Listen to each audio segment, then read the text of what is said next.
tout, la lecture de ces gens-là fait du bien, quoi, voilà. Et je crois que, pour reprendre un mot de Victor Hugo, il a écrit un petit truc, Victor Hugo, qui s'appelle « De l'utilité du beau », et dedans, il a une phrase formidable. Il parle d'abord d'Horace, ce poète latin, et alors il en fait une présentation qui n'est pas très honorifique. D'ailleurs, Horace était plutôt un type médiocre, voilà. Mais malgré tout, Victor Hugo a cette formule que moi j'aime beaucoup. Il dit « La lecture de cet homme qui n'était pas bon vous rendra meilleur ». Voilà. Et donc je crois que c'est important de lire des auteurs qui méritent d'être lus, quoi. Voilà. Puis peu importe finalement qui ils sont, l'important c'est que la lecture nous fasse du bien, quoi. Voilà. Petit merci. Je ne sais pas si j'ai encore le droit de parler, puisqu'il faut que la vie soit en conformité avec les propos. Évidemment, ça calme un peu tout le monde, y compris moi. Donc, je vais quand même voilà, risquer l'infamie en parlant un petit peu.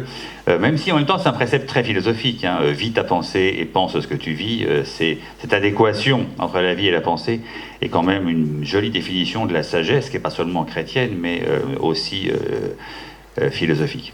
Alors, moi, je voudrais commencer sur un petit parallèle entre François de Sales et Descartes, parce que je pense que François de Sales a beaucoup inspiré Descartes, donc je reviens sur cette question dont j'ai parlé la dernière fois, et sur la question de la parole et de l'usage. Alors, je ne vais pas aborder tout à fait la question de la parole à travers celle de la prédication, mais à travers celle de la préoccupation majeure du philosophe, qui est la question de la vérité, quoi. Et donc en quoi la parole peut dire la vérité, et la vérité de ce que nous sommes d'abord éventuellement. C'est à travers un peu cette idée-là qu'on va cheminer. Alors, regardons d'abord ce petit texte, je vais vous laisser le lire parce qu'on me dit parfois que je vais vite, donc voilà, on va prendre le temps de le lire. C'est un extrait du traité de l'amour de Dieu de François de Sales, voilà, qui prend acte de quelque chose qui est que nous sommes... Vous voyez, je reviens sur ce que je disais la dernière fois, les Grecs ont défini l'homme comme un être rationnel, et là, tout d'un coup, François de Sales semble nous diriger vers l'idée qu'on est sans doute rationnel, mais que nous sommes d'abord des êtres de parole. Voilà. Et donc, il faudrait explorer en philosophie la différence. Enfin, voilà, qu'est-ce que c'est qu'un être de raison ? Sans doute un type qui raisonne, très bien, voilà. Mais qu'est-ce que c'est qu'un être de parole ? C'est sans doute pas la même chose qu'un être de raison. Voilà. Qu'est-ce qui en moi domine ? Qu'est-ce qui est premier ? La raison ou la parole ? Eh bien, je pense que là, il nous dit que c'est la parole. Nous ne répandons nos discours, ni les pensées qui procèdent de la portion spirituelle de nos âmes, que nous appelons raison. Voilà, donc nous ne répandons nos discours de raison, et par laquelle nous sommes différentes avec les animaux, donc ça, il reprend la tradition grecque, sinon par nos paroles. Alors, ce qui est intéressant, parce que, vous voyez, si je fais un peu de philosophie sans faire trop d'abstraction, les Grecs s'imaginaient que la raison était sous l'influence du logos. Voilà, nous subissions, notre raison subissait comme une attraction de la part du logos, donc de la part de cette part la plus divine qui est en nous. Eh bien, François de Sales déplace un peu la question. La raison, et finalement, nous ne l'exprimons que parce que d'abord, nous sommes des êtres de parole. Donc, il y a une reprise par la parole de ce que la raison conçoit, et cette parole, eh bien, elle ne vient pas, elle n'est pas sous l'attraction de la divinité.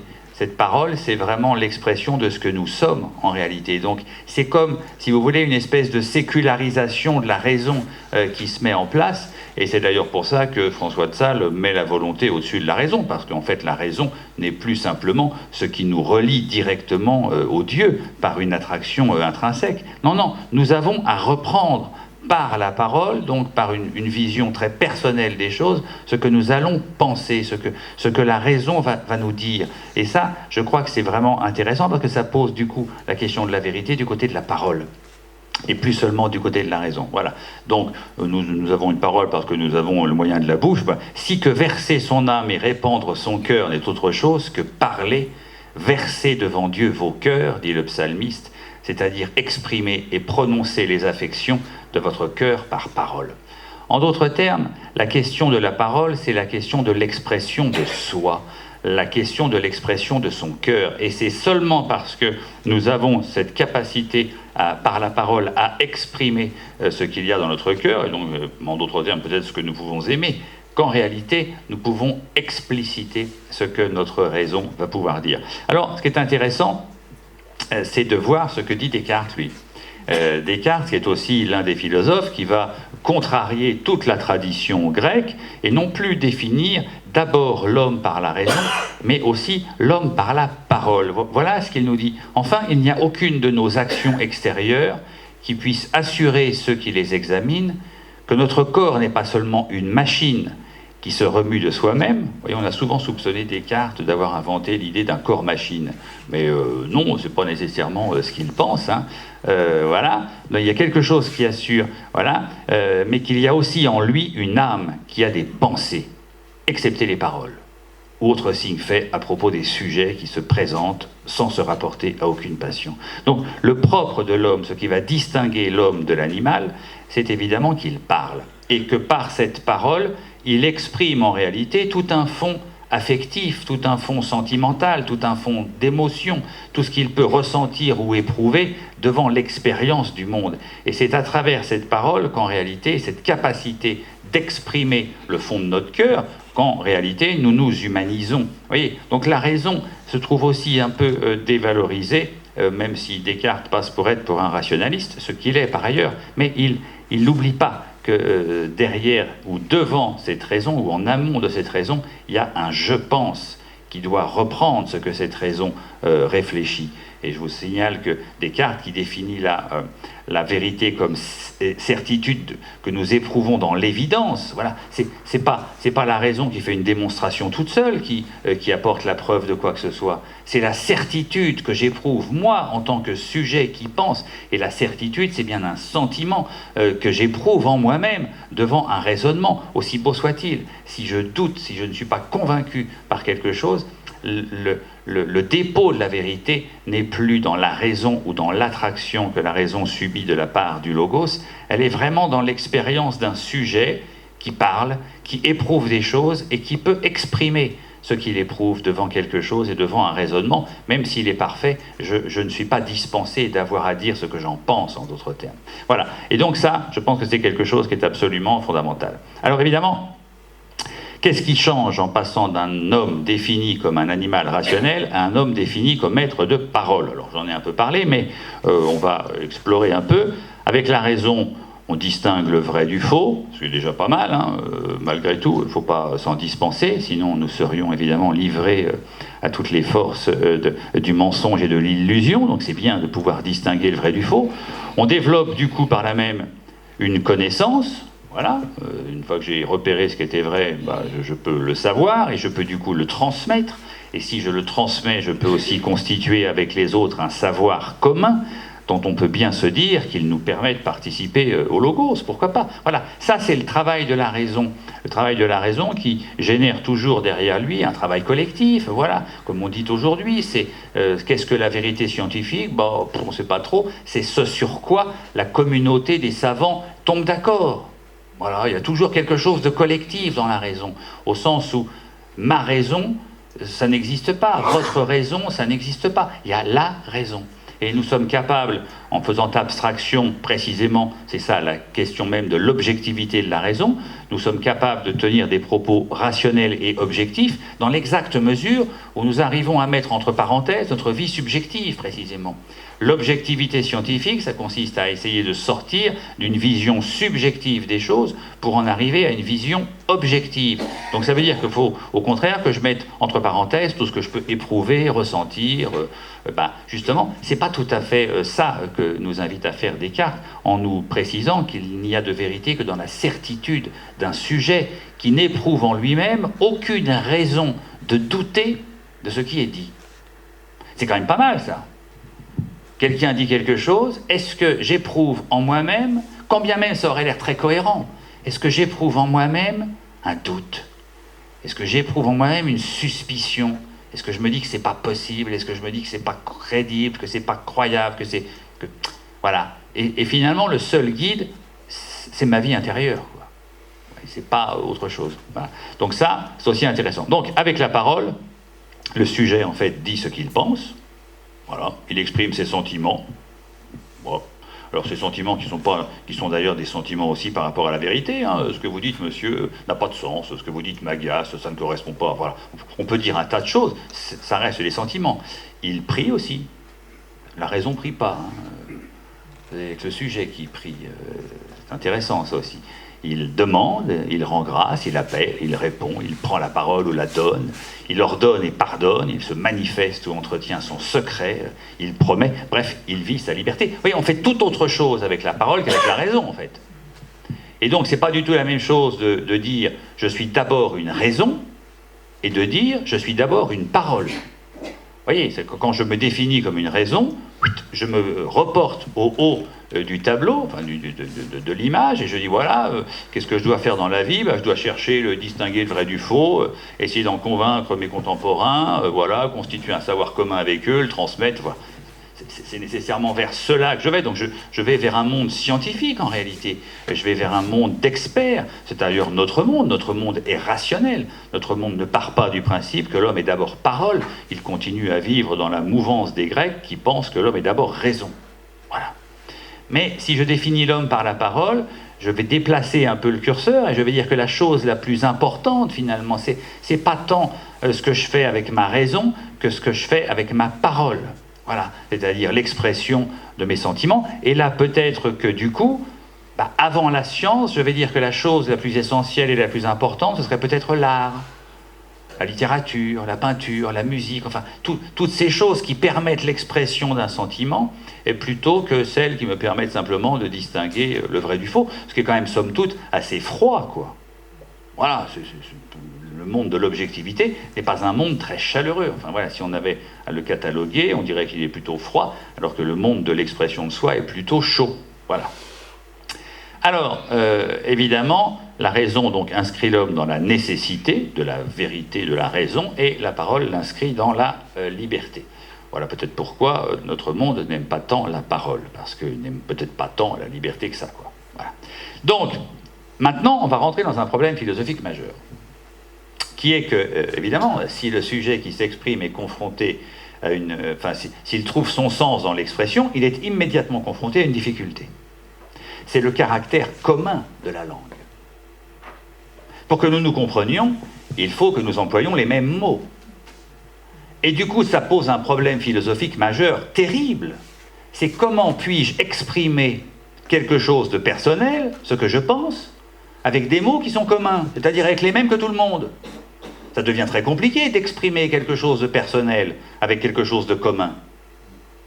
Ok ? Donc ça, c'est une difficulté que personne n'a très bien vue, mais que Descartes et que tous les philosophes ont très bien vu. Comment exprimer avec les mêmes mots que tout le monde, comment dire ce qui est personnel avec des mots communs. Eh bien, je crois que la réponse, François de Sales l'avait trouvée, c'est évidemment la force des images, c'est-à-dire ce que moi j'appelle globalement la métaphore, mais qu'on pourrait appeler autrement. Moi, je ne vais pas en faire une querelle de mots, justement, peu importe. Mais ce travail des images, c'est justement quelque chose qui va me permettre de dire et de personnifier ce que je ressens. Alors j'ai pris un exemple assez banal, mais je pense que c'est le cœur des sentiments, quand même, l'expression de l'amour. Voilà, dire à quelqu'un « je t'aime ». Tout le monde dit ça. Alors si je dis « je t'aime » à ma femme, je vais aussi le dire à mes enfants, je vais aussi le dire à mes parents, et je veux croire que pour vous comme pour moi, ça n'a pas le même sens. Ok ? Je les aime pourtant, tous autant qu'ils sont, mais pas exactement de la même façon. Voilà. Et néanmoins, c'est le même mot. Et en plus, non seulement je dis je t'aime à ma femme et à mes enfants et à mes parents, enfin mes parents sont morts d'ailleurs, mais le voisin d'à côté, il dit aussi je t'aime à sa femme et à ses enfants. Et puis tout le monde le dit. Et donc, évidemment, la question même de l'amoureuse, ma femme en l'occurrence, qui m'aime encore après tant d'années de galère, mais eh bien la question de l'amoureuse, c'est exactement de me dire, mais c'est la question de Juliette à Roméo. Mais tu m'aimes comment ? Ce qui m'intéresse, c'est le comment. Parce que finalement, tu m'aimes, ça ne veut rien dire. Tout le monde le dit. Même ceux qui ne m'aiment pas me le disent. Mais moi, ce que je veux savoir, ce qui m'intéresse, parce que ce qui m'intéresse, c'est de savoir comment toi, tu m'aimes. Mais pour que je sache comment toi tu m'aimes, il ne faut évidemment pas que tu me le dises comme tout le monde me le dit. Il faut que tu arrives à construire une image qui va me permettre de comprendre la singularité de ton sentiment. Alors là, je vous donne quelques exemples. Voilà, je t'aime comme le tournesol aime le soleil. C'est intéressant, ça, c'est très flatteur pour les dames d'ailleurs. Je t'aime comme le tournesol aime le soleil. C'est-à-dire que dès que tu rentres quelque part, je me tourne vers toi, comme le tournesol se tourne vers le soleil, parce que tout d'un coup, il est illuminé et il sent qu'il va croître et produire de la bonne huile. C'est plutôt flatteur, moi, je trouve. Je trouve que c'est... Moi, j'aimerais bien qu'on me dise « je t'aime comme le tournesol aime le soleil ». On ne me l'a jamais dit, hein. Et pourtant, je fais des cours de philosophie et je me dis, nom d'un chien, Francis, mais tu éclaires les gens quand même, ils pourraient au moins comprendre que tu as quelque chose à voir avec le soleil. Non, personne ne me l'a jamais dit. Alors, on pourrait aussi dire, ça c'est moins flatteur malgré tout. Je t'aime comme la lumière aime l'ombre. Ça ne veut pas dire la même chose, hein, même si ça convoque aussi la lumière. C'est que je t'aime comme la lumière aime l'ombre, ça veut dire qu'en réalité, c'est toi qui me mets en valeur. Parce que c'est l'ombre qui met la lumière en valeur. C'est pas tout à fait la même chose. D'accord ? Il n'y a qu'à regarder l'étoile du Caravage pour ça. Bon, on peut aussi dire, c'est pas non plus très flatteur, ça, je t'aime comme le soliste aime l'orchestre.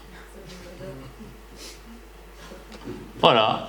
Donc, tu disparais dans la masse informe des autres, et moi, je suis sur l'avant-scène, et en fait, on ne regarde que moi, et à la fin, il n'y a que moi qu'on applaudit. Ça, il y a peut-être beaucoup d'hommes qui sont comportés comme ça, malheureusement. Voilà. Ça, c'est plus sympathique. Je t'aime comme l'abeille aime les fleurs. C'est joli. Oui, c'est... Voilà. Ça, c'est... Je vous laisse l'interpréter tout seul, mais je t'aime comme l'écrivain aime la page blanche. Donc, tu es un peu ma création, ma chérie. C'est moi qui vais... c'est moi qui vais te créer, quoi. Voilà. Ouh là là là là, ça fait pas plaisir. Bon. Ou alors une métaphore très divine, hein, qu'on trouve chez Isaïe, je crois, ou chez Osée, enfin on la trouve partout d'ailleurs dans la Bible. Dieu passe son temps à nous dire « je t'aime » ou « je vous aime », enfin à Israël, « je t'aime comme un père aime ses enfants ». C'est intéressant ça. C'est intéressant comme métaphore. Enfin, faut pas dire ça à sa femme, évidemment, mais voilà. De la part de Dieu, c'est pas mal quand même. Je t'aime comme un père aime ses enfants. Alors ça s'éclairera la prochaine fois, donc vous êtes obligé de revenir le mois prochain, parce que quand on va faire la question de la bienveillance, on va voir précisément que la bienveillance a quelque chose à voir avec la paternité, justement. Voilà. Donc, la question qui m'intéresse maintenant, alors là, c'est le philosophe qui sort un peu de la philosophie et qui va mettre un pied du côté de la religion, mais comment savoir si Dieu dit la vérité à travers les images qu'il nous livre?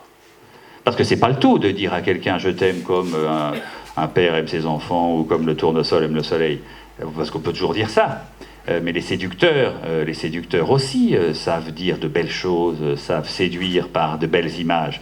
Et donc, on ne peut pas, devant une image et devant quelqu'un qui prétend exprimer le fond de son cœur, le fond de son être, on ne peut pas ne pas se poser la question, mais est-ce que c'est vrai tout ça ? Quelle est la vérité de l'image qui m'est livrée ?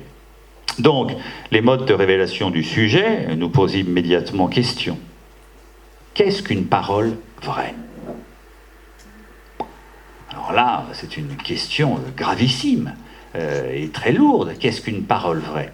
Alors, on pourrait commencer par dire, c'est une parole qui dit ce qui est, mais évidemment, comment savoir si ce qu'un sujet dit de lui-même est vrai ?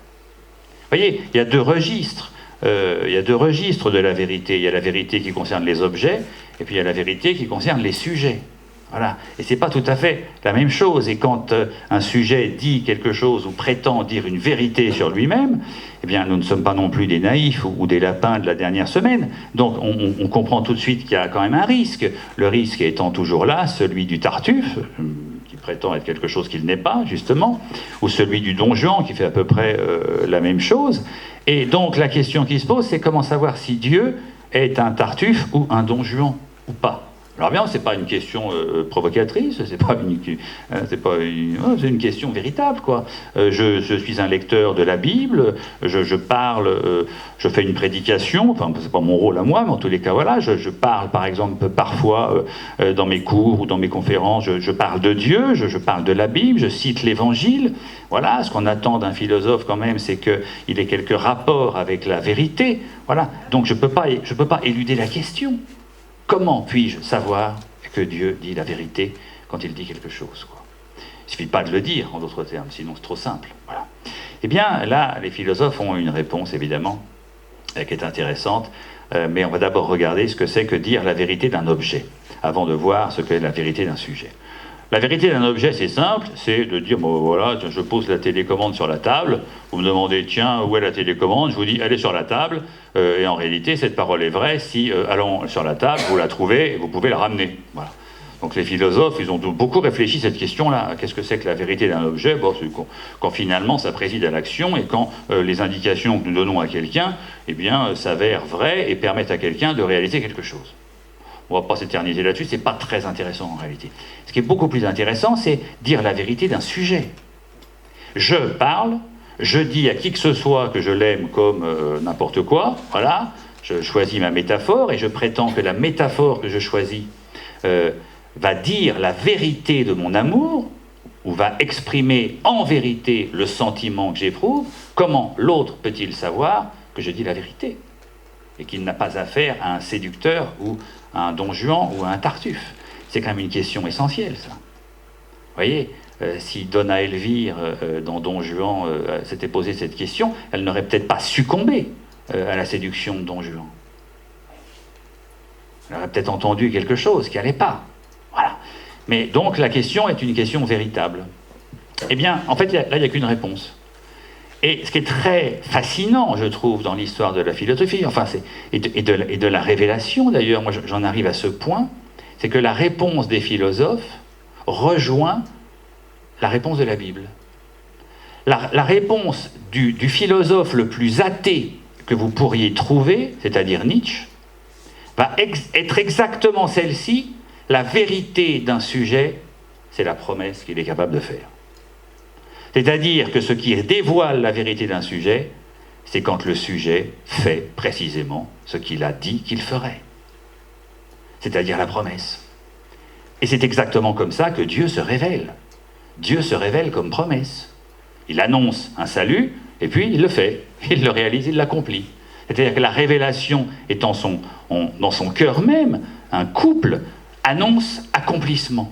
C'est-à-dire une promesse, quoi. Parce qu'une promesse, c'est toujours deux temps. J'annonce, je te promets que je te serai fidèle, bah, ça on verra à la fin, quand je serai mort, je te dirai si je te suis resté fidèle ou si, aussi comme dans certains films, nous avons mangé pendant l'occupation du riz parce que tu mettais un grain de riz à chaque fois que tu me trompais, quoi. Voilà. Donc c'est ça la question. Et la promesse, c'est toujours un truc en deux temps. Une fausse promesse, c'est une promesse qu'on ne tient pas, qu'on dit comme ça, mais qu'on n'accomplit pas. Et la vérité d'une parole, c'est quand justement s'accomplit ce qui a été annoncé.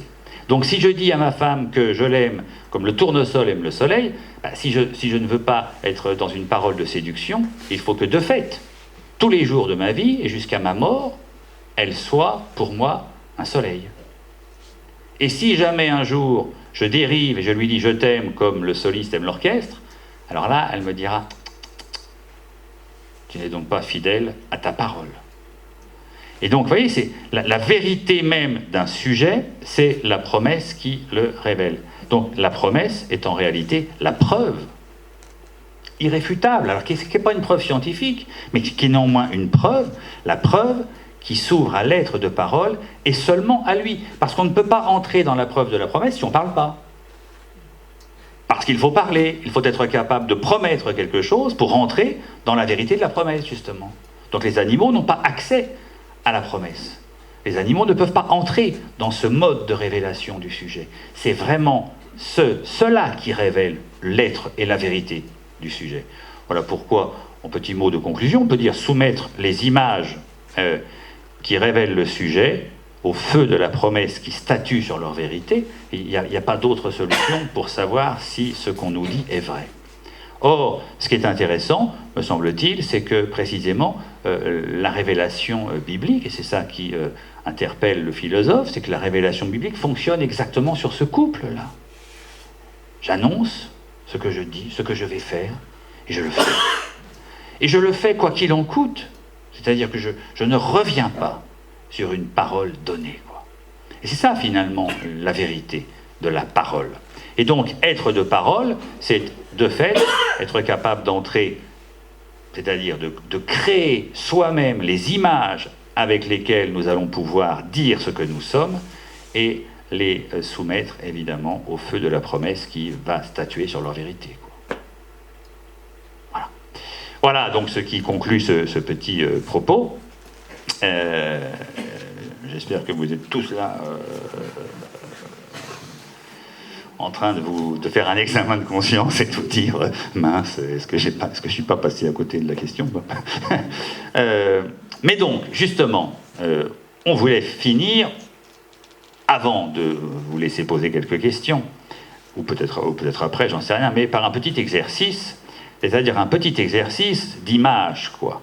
Puisque nous sommes ici dans une assemblée hautement chrétienne, réunie au cœur d'une paroisse, ça pourrait être intéressant de réfléchir chacun, et peut-être de partager quelques réponses, autour de la question, mais finalement, dans ce monde qui est un monde assez difficile, qu'est-ce que nous convoquerions comme image pour répondre à la question « Qu'est-ce qu'être chrétien dans ce monde ?» Voilà. Alors Michel a donné tout à l'heure quelques suggestions. L'huître, très bien.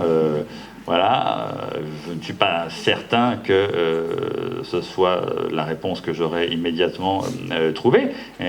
Voilà. Mais ouais, je pense qu'on peut peut-être prendre 2 minutes pour essayer de réfléchir en disant voilà, quelle image je construirais pour essayer d'exprimer au mieux ce que je pense, c'est-à-dire à la question, enfin, qu'est-ce qu'être chrétien dans le monde aujourd'hui? Moi, j'ai fait ça avec des jeunes. Alors, je vous donne la réponse pour que vous ne sautiez pas sur celle-là, mais la plupart des jeunes répondaient, ce qui n'est pas d'ailleurs idiot, mais ce qui est un peu facile quand même, répondaient, c'est être comme un phare dans la nuit. Bon, c'est attendu, c'est un peu classique, c'est un peu bateau, comme on dit, c'est le cas de le dire. Voilà, donc je vous la livre, celle-là, pour que vous ne puissiez pas la prendre. Voilà, maintenant, cette voie-là est fermée, quoi. Vous êtes obligé de trouver autre chose.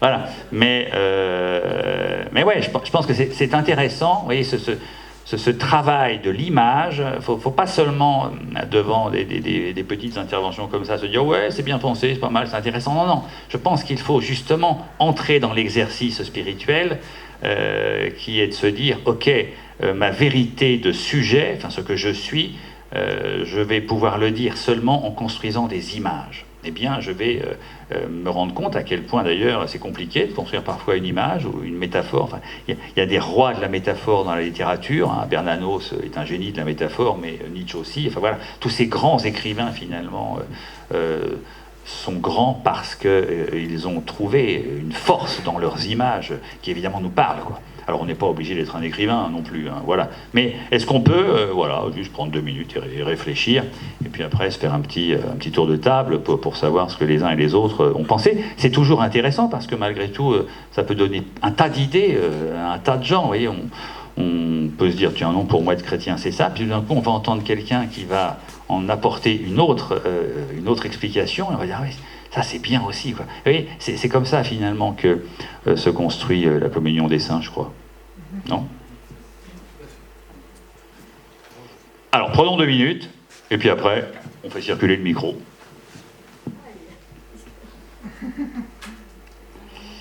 Ok.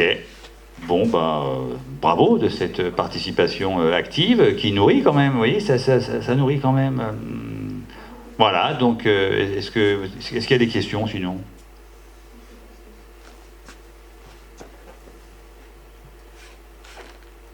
C'est sur la perception de la promesse, vous parlez de Nietzsche tout à l'heure. il se rapprochait de ce que c'était que la vérité, en fait. La vérité sur un sujet, c'est l'accomplissement de la promesse, mais lui-même, je dirais, la perception qu'il a de cette promesse, pour lui, la promesse de Dieu était complètement... Pour lui, Dieu était mort, en fait. Alors, quand Nietzsche dit Dieu est mort, attention, c'est assez clair dans le... Non, mais dans le livre 4 du Gai Savoir, où apparaît justement cette phrase-là, Dieu est mort, il précise tout de suite ce que ça veut dire. Dieu est mort, c'est pas, il ne nous envoie pas un certificat de décès, hein, il ne nous dit pas que Dieu est mort, il précise tout de suite. La foi chrétienne, sur laquelle tout en Europe a été fondé, est en train de s'écrouler. C'est la foi qui est en train de s'écrouler. Et tout va s'écrouler avec elle. C'est ça que ça veut dire Dieu est mort. Il n'est pas en train de prendre une position sur l'existence de Dieu ou pas, quoi. Il dit la foi sur laquelle tout a été fondé en Europe est en train de s'écrouler. Et personne ne s'en rend compte. Alors lui-même n'est pas croyant, mais ça, à la limite, c'est ce qu'on disait tout à l'heure. Chacun peut croire ou ne pas croire. Lui-même n'est pas croyant, il se dit athée. Je suis dubitatif malgré tout. Il est surtout hostile en fait à l'Église, il est surtout hostile au catholicisme, il n'est pas hostile en fait à la révélation au sens strict. Voilà, c'est pas son problème, quoi. En revanche, ce qui est son problème, et ce qu'il va dénoncer constamment, c'est la façon dont l'Église a assuré son pouvoir et sa domination sur les hommes, notamment en culpabilisant toujours les gens, c'est-à-dire en leur disant « si vous ne m'obéissez pas, vous irez en enfer », ce qui est évidemment la meilleure façon d'assurer son pouvoir sur les peuples, quoi. Ça, il ne peut pas supporter. Mais quand il dit « Dieu est mort », il vous dit « la nouvelle que Dieu est mort n'est pas encore arrivée aux oreilles des Européens », il vous dit. Donc, la foi qui portait toute la culture européenne est en train de fondre, et tout va s'effondrer avec l'effondrement de la foi. Et je crois que malgré tout, c'est à ce à quoi nous assistons, quoi. Tout s'effondre. Non mais ça va même loin, l'effondrement. J'ai entendu, il y a ce week-end, quand même, une députée, je crois qu'elle était écologiste, parce qu'évidemment, elle est préoccupée par toutes ces affaires-là, qui a invité en réalité, parce que les funérariums, tout ça, ça prend du temps, ça pollue, etc. Et donc en réalité, vaudrait mieux faire du compost avec les cadavres humains. C'est intéressant, hein? C'est intéressant comme idée, parce que là, on n'est pas loin des nazis, quoi. On n'est pas loin des nazis qui font des oreillers avec les cheveux, des prisonniers. Enfin voilà. Donc il faut rentabiliser tout ça, faire du compost, voilà. Et cette dame, qui est sans doute une dame intelligente, je ne la connais pas, puis j'ai pas tellement envie de la connaître d'ailleurs, mais malgré tout, elle n'a lu aucun livre d'anthropologie. C'est-à-dire que si elle avait lu le moindre livre sur l'histoire, elle aurait quand même vu que l'humanité commence avec la sépulture, quoi. Et que on fait pas de compost avec les êtres humains, quoi. Alors en ce moment, ils sont dans la surenchère tous, hein, mais c'est là où on voit que tout s'effondre. Il y en a une autre, hein, celle-là, de Renaissance, je crois, qui a dit finalement, une femme accidentée, qui est en état de mort cérébrale, eh ben finalement, on peut utiliser son utérus pour faire de la GPA. Non mais là, je sais pas, moi,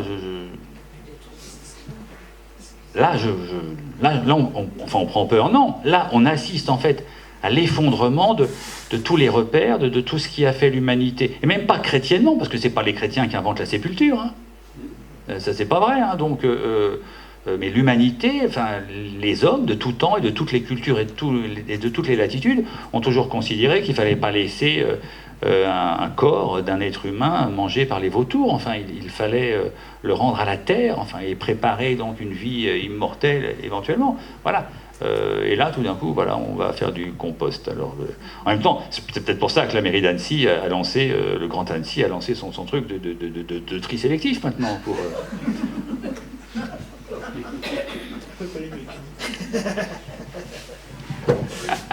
Michel qui fait tout un tas d'enterrements en ce moment. Bah. Allez, on va simplifier la vie. Allez, on met tout ça dans le compost. Ouais, non, enfin bon. Voilà. Mais vous voyez. Est-ce que je pourrais juste, parce que je vais devoir pas, et je ne redis pas, et je pense que l'autre devine ce que je n'ai pas dit finalement. C'est très spéculatif. que l'autre devine ce que je n'ai pas dit.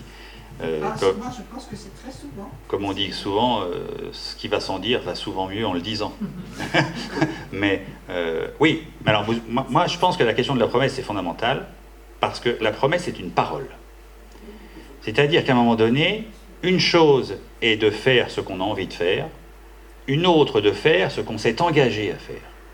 Vous comprenez? C'est-à-dire que le registre, quand on parle dans la vie courante, on ne fait pas tellement la différence entre le désir et la volonté. D'ailleurs, quand on dit à un gamin « qu'est-ce que tu veux comme glace ?», en fait, on lui demande ce qu'il désire. Et néanmoins, on mobilise le verbe vouloir. Donc je crois que le langage courant écrase la différence entre le désir et la volonté. Et pourtant, cette différence, philosophiquement, elle est très pertinente. C'est-à-dire que le désir, je n'ai pas besoin de m'engager à le faire. J'ai envie de faire un truc, je le fais, voilà, c'est tout. Et puis quand j'ai plus envie, je ne le fais pas. Le problème de l'engagement, c'est-à-dire le problème de la promesse, c'est que tout d'un coup, je vais dire ce que je vais faire. Et quand bien même j'aurais plus envie de le faire, je le ferai quand même parce que je l'ai dit. C'est ça toute la différence entre le désir et la volonté. C'est qu'à un moment donné, le fait de dire, le fait de s'engager à faire quelque chose, c'est quelque chose qui, à partir de quoi la volonté prend forme. En fait, la volonté prend forme dans la parole. Tant qu'il n'y a pas une parole qui est prononcée, il n'y a pas de volonté, il n'y a que du désir finalement. Je fais ce que j'ai envie, alors le désir il est fluctuant, voilà, ça me pousse à gauche, ça me pousse à droite, je vais finalement en suivant le vent de mon désir. Mais à un moment donné, la parole elle vient créer quelque chose, la parole est toujours créatrice, y compris de moi-même d'ailleurs. La parole elle vient créer un destin, comme dit Nietzsche. C'est-à-dire qu'à un moment donné, je dis, ok, ça, je le ferai. Et à partir de ce moment-là, ma vie change. C'est-à-dire qu'à partir de ce moment-là, je me fous de mon désir. Si mon désir me dit « Oh, t'as eu tort de dire ça, parce que maintenant t'es drôlement embêté. » Oui, mais je m'en fous, je l'ai dit. Et comme je l'ai dit, je le ferai. Et donc à un moment donné, la vie de mon désir m'importe peu. Tout d'un coup, ma vie se déroule à partir de mon futur. Voilà, rendez-vous est pris dans l'histoire, j'ai dit que je ferai ça, ma vie se tend vers cette destination que je me suis moi-même fixée. Et finalement, c'est ça la liberté. Et s'il n'y a pas cette parole initiatrice, s'il n'y a pas cette parole qui crée finalement un devenir et qui me crée un engagement, et qui me crée moi-même à travers cet engagement, eh bien en fait, je reste livré à la fluctuation de mon désir, quoi. Tiens, j'ai envie de faire ça. Oh, puis non, finalement, j'ai plus envie. Bon, je le fais pas, ou je le ferai demain. Non, non. La parole, c'est ce qui met debout, quoi. C'est ce qui engage et qui, quand on a un peu de fierté, ce qu'on met un point d'honneur, pour autant que ce mot ait encore quelque sens dans notre civilisation, qu'on met un point d'honneur à tenir. Voilà, la parole donnée, il faut la tenir. Et la tenir dans le temps, contre mon désir lui-même, qui parfois me dit « Bon, vraiment, tu t'es mis dans des emmerdements, mon pauvre vieux, tu ferais mieux d'oublier, quoi. » Ben non, justement, je n'oublie pas parce que je me suis engagé à le faire. Et donc, ce qui veut dire que la volonté, si vous voulez, c'est plutôt quelque chose qui lutte contre le temps et qui, même, est l'échec du temps. C'est-à-dire que le temps n'érodera pas ma parole donnée. Donc je me mets à l'abri de l'érosion. Alors certains peuvent penser que c'est un orgueil fou. Hein. C'est peut-être un orgueil fou d'ailleurs, mais je ferai ce que j'ai dit que je ferai. Et je le tiendrai envers et contre tout. C'est simplement de la loyauté finalement. Oui, je pense que c'est de la... Mais pour certains, ça pourrait passer pour un orgueil fou. Et en même temps, moi je crois que c'est de la fidélité à sa parole, c'est de la loyauté, et je pense qu'en réalité, c'est de la liberté. Parce qu'il n'y a qu'à travers cette parole que je fais ce que je veux. Il y a un discernement à faire. Ah bah oui, il y a un discernement à faire. Comme dirait l'autre, une chose est de désirer une femme, une autre de l'épouser. Il y a un discernement à faire. Mais finalement, au bout du compte, il n'y a que ça etc. Il n'y a que ça qui reste, en fait. Ah, moi, je crois que c'est pour ça que la parole n'est pas seulement créatrice chez Dieu, je pense. Hein. C'est-à-dire que cette parole donnée dans une promesse, elle est aussi créatrice de soi. C'est-à-dire qu'à un moment donné, je sais, soudainement, je sais qui je suis, parce que je suis ce que j'ai promis. Voilà ce que je suis. Et en fait, je le tiendrai indéfectiblement jusqu'à la mort. C'est-à-dire qu'en plus, cette parole, elle me projette directement dans l'éternité, quoi. C'est-à-dire, le temps, je m'en fous. L'érosion du temps, peu importe. Le temps n'aura pas raison de ma volonté. C'est ma volonté qui aura raison du temps. La volonté, c'est l'échec du temps. C'est-à-dire c'est ce qui nous installe dans l'éternité, quoi. Mais s'il n'y a pas cette parole initiatrice qui me crée, je reste dans la fluctuation de mon désir. C'est-à-dire, vous savez, le désir, c'est assez simple, hein, le désir recherche le plaisir. Tout être vivant, comme tout animal, et donc les hommes aussi, et les femmes aussi, hein, quand je dis les hommes, c'est qu'un grand H, en réalité, nous fuyons la douleur et nous recherchons le plaisir. C'est ça la loi du vivant. Eh bien, précise, c'est ça la loi même de l'animalité. Eh bien, justement, la parole créatrice de moi-même, c'est la parole qui m'arrache à mon animalité et qui dit, à partir d'aujourd'hui, ma vie ne sera plus structurée par l'opposition du plaisir et de la douleur, ma vie sera structurée par la parole que je me suis engagé à tenir. C'est pas la même chose, hein. Là commence la liberté. Faut la tenir. Je voudrais juste ajouter quelque chose. Si vous Je vous en prie. Il me semble qu'il y a quand même une conséquence à cela, ou bien un corollaire, c'est qu'il y a la responsabilité assumée dans le cadre de l'engagement de la promesse. Oui, précisez. C'est-à-dire qu'à partir du moment où, pour qu'il y ait vérité, il faut que la responsabilité de la conséquence de la promesse soit assumée. C'est-à-dire qu'il faut qu'on soit conscient de ce à quoi on s'engage, c'est ça que vous voulez dire? Et des conséquences que ça entraîne. Ah oui, mais enfin ça, on ne les connaît pas nécessairement par avance. Oui, mais quand elles arrivent, il faut les assumer. Ah bah il faut les assumer, oui. Voilà. Ah oui, quand la croix se présente, il ne s'agit pas... Il faut la prendre, quoi. C'est la confirmation de la liberté, ça. Ah oui, exactement. C'est-à-dire que tout d'un coup, si un obstacle surgit, si une difficulté surgit, ma nature animale me recommanderait « Oh là là, il y a de la douleur là-bas, fous donc le camp, pars-toi de l'autre côté, prudence !» Et puis la parole donnée dit « Non, non, peu importe la douleur. La parole est donnée, je le ferai. » Et ça, oui, alors là on atteint un niveau de liberté. C'est-à-dire que la liberté, c'est toujours être libre de son animalité, finalement. C'est-à-dire être libre de mon être vivant, être libre de ce qui me... Parce que mon être vivant, il me détermine. Le chien aussi, il fuit la douleur et il cherche le plaisir. Donc la question, c'est de savoir si je veux vivre comme le chien ou si je veux m'extraire du chien. Bah moi, j'aime mieux m'extraire du chien. J'aime bien les chiens, mais j'aime mieux les hommes. Seulement, malheureusement, il y a très peu d'hommes. Et il y a beaucoup de chiens. Ah oui, qu'est-ce que les je vous dise, moi? C'est-à-dire qu'aujourd'hui, les gens qui sont capables d'engager leur vie sur une promesse et de la tenir, bah, à part chez les chrétiens, il n'y en a pas beaucoup. Hein. Et comme il y a de moins en moins de chrétiens, la plupart des hommes avec lesquels nous vivons, qu'il faut regarder avec la plus grande tendresse, parce qu'il faut aimer ce monde, sans doute, mais malgré tout, la plupart des hommes et des femmes que nous rencontrons sont des gens qui sont mus par leur désir, et seulement par leur désir. Hein. Voilà. Et donc, ce ne sont pas des êtres humains, au sens nietzschéen du terme. Nietzsche, il est marrant quand même, parce qu'il dit à un moment donné, il parle du surhomme. Alors le surhomme, ça fait peur à tout le monde. Et le surhomme, c'est justement l'homme qui vit selon sa promesse. C'est ça que Nietzsche appelle le surhomme, en fait. Et il nous dit justement, l'homme actuel, l'homme du 19e siècle, comme l'homme d'aujourd'hui, qui vit selon son plaisir en réalité, eh bien cet homme-là n'est qu'un trait d'union entre l'animal et le surhomme. Il n'est pas tout à fait sorti de l'animalité, en fait. La seule chose qui nous sort de l'animalité, c'est de nous créer nous-mêmes par une parole.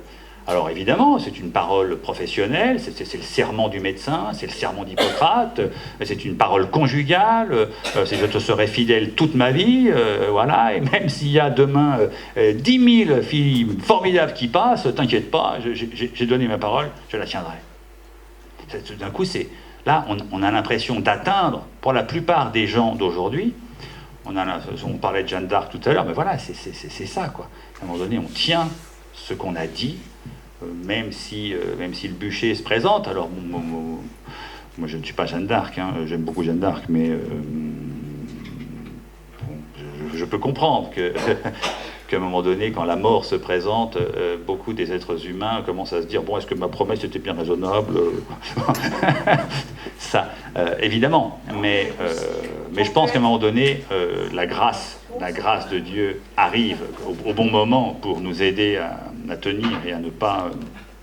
j'espère en tout cas. C'est l'heure. Donc, merci de votre participation et de cet exercice nourrissant. On se donne rendez-vous, je crois, le 21 mars pour continuer la dernière conférence sur François de Sales.